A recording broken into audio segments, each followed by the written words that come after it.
Bagalatiya essula 1:15. Naye Katonda bwe yasiima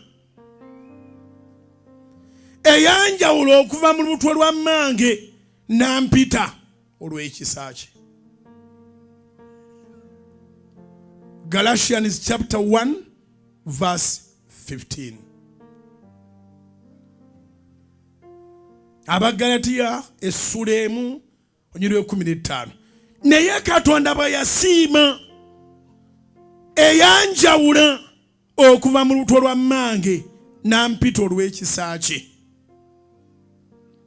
Tebakulima nti tuli mu kanisa kubanga tuli bagezi nnyo.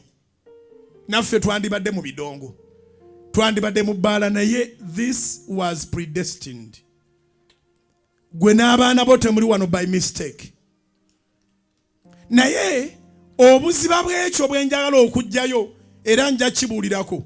Kababenga balwana batya, kababenga baloga batya, kababenga bakola batya, tewali asobola kukyusa kusalawo kwa Katonda eyasiima n'akuyita, eyasiima n'akulekawo, eyasiima n'akubeezaawo. Eyo na gye batuula ne bateesa Katonda abaabalaba.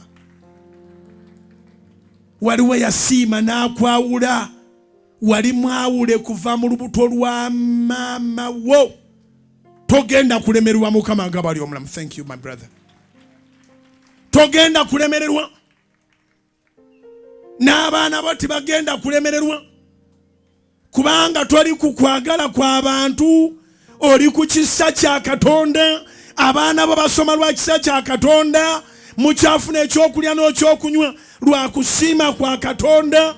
Mukyalina ebyokwambala, ewamwe temulina mulalu gwa mututte mu ddwaliro ly'abalalu lwa kisa kya Katonda. Bless you my son.